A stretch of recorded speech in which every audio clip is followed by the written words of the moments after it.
Hey guys, yeah, I'm up on the cliff right now. I'm kind of terrified of heights, so it's interesting. You have a place to sit. What the fuck? Oh, I'm all dirty. So last night on my Facebook, I posted a post talking about, how hard it is for people who are obese to refuse those cravings. And I don't think a lot of people really fully get that. It's something where you look at it this way. I mean, if someone, all of their good memories are associated around one thing, and that thing happens to be eating certain foods, those certain foods are going to give a particular, psychological reaction. Endorphins are going to be released, things like that. It becomes a drug addiction in its own way. I'm not saying that, all fat people are just addicted to food and it's a disease. No, you need to work out. You need to work out and you need to stop eating. But I actually had gotten into an argument with my wife yesterday in the car because she was talking about how I should eat a big breakfast, a hearty breakfast, and then a smaller lunch and an even smaller dinner. Because at the end of the night you're going to be sedentary and you're not going to be moving around, so you don't really need a whole lot there. You eat a lot in the morning to take care of the energy needed for the day, and the rest sort of gets burned off from your natural body fat. And she's right. And that's textbook. But I wanted to explain to her, how, what I need to do is eat regular meals, small meals in between. And at one point there, I realized, if I replace the word food with crack, it's oh, no, I didn't need to stop doing crack. I just need to do small amounts of crack throughout the day. That's not a good idea, bro. So I realized that was the fat talking. That was Fat Johnny talking, not the John Squatch. And the John Squatch is here now. I'm up on this cliff, by the way. It's a pretty cool one. Oh, here comes a mountain biker. Let's put him on there. There we go. And mountain biker. So there you go. I'll put you back right here. And yeah, what was it? Oh yeah, I'm up on this cliff here. It's a pretty cool cliff. I actually, farther down this way, I went to go investigate the big rocks, and I did a little video about that. But afterwards, I saw this little trail leading around the cliffside, and I said, I'm going to investigate this, see what happens. And I ended up coming upon a U.S. Army rucksack, like a full-on frickin' rucksack. And I know there's homeless people that live in this cliff and in the caves and stuff like that, because there's a lot of good overhangs and shelters that you can use, and stuff like that. So I didn't, it was out in the open, but I didn't want to mess with it too much. I took a peek inside and saw that, there was clothes and a sleeping bag and stuff like that, but it looked like kids' clothes, and I wasn't too sure. So I just took it and put it underneath this overhang, so that way it wouldn't get rained on and stuff. And I'll probably go back in a couple days. If it's in the same spot in a couple days, and I'm going to take a look through and see if it has any identification, stuff like that, because there was that cliffside that fell right next to it. And yeah, that could just be bad news bears. But I went farther beyond it, and I found a cliff, like a cave that I could go into, right? Like a big overhang, and just sort of chill. It was a very chill place. It went even past it up onto this little, the top of the cliff. But there was really nothing, there was no sort of trail out from there except one you would make yourself.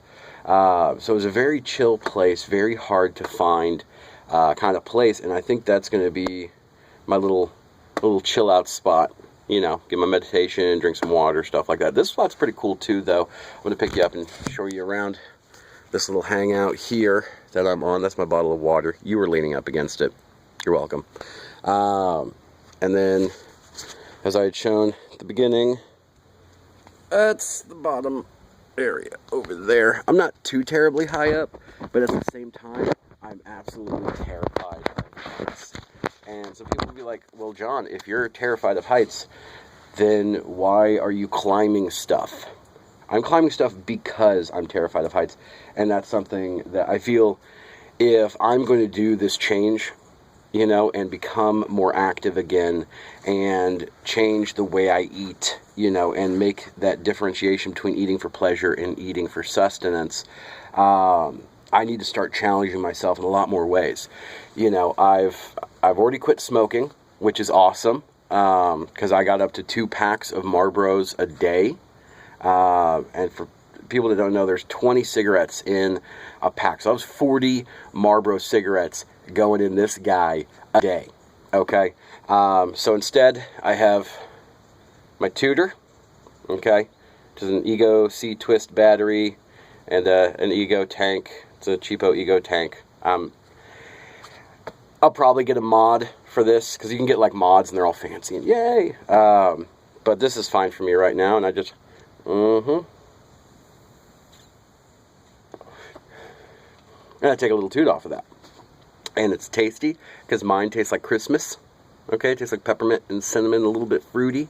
All right, because it is the season to be tooting. And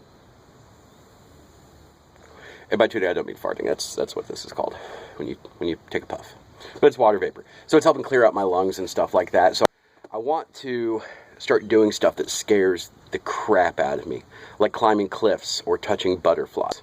Yeah, I'm afraid of butterflies. Don't judge, okay?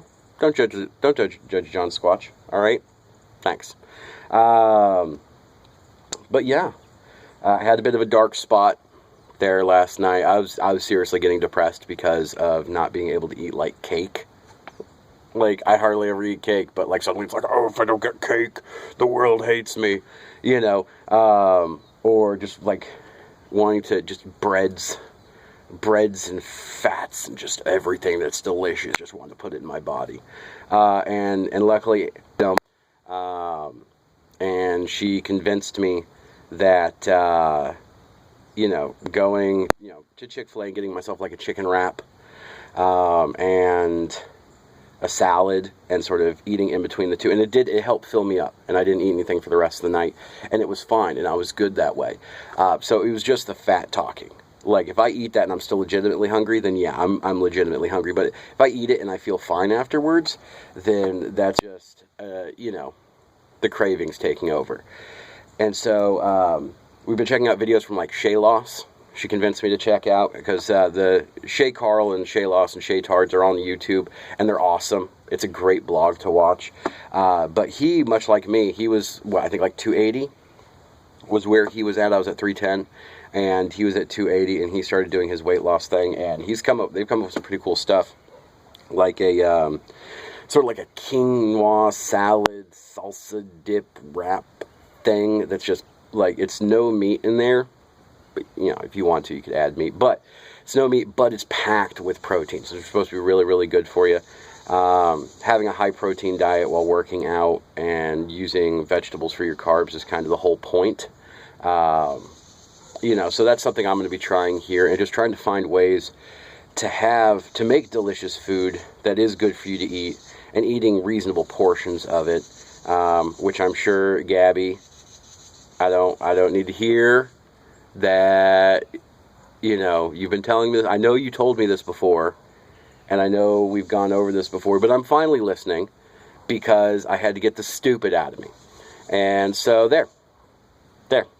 Anyways, guys, I'm gonna be spending the rest of the day out here in the woods, and then I got to go get ready. Got to take Christmas pictures with family and stuff like that. I'm feeling really good now that I'm out here. Seems like the woods really helps me out. I do have my Squatch beef jerky stick, the extra lean, and a banana and an apple and a granola bar. But the granola bar probably won't be for me, because if I see some deer, I'm going to talk sweet to them, and I'm going to give it to them. But anyways, I will see you guys later. Have a good one. Squatch!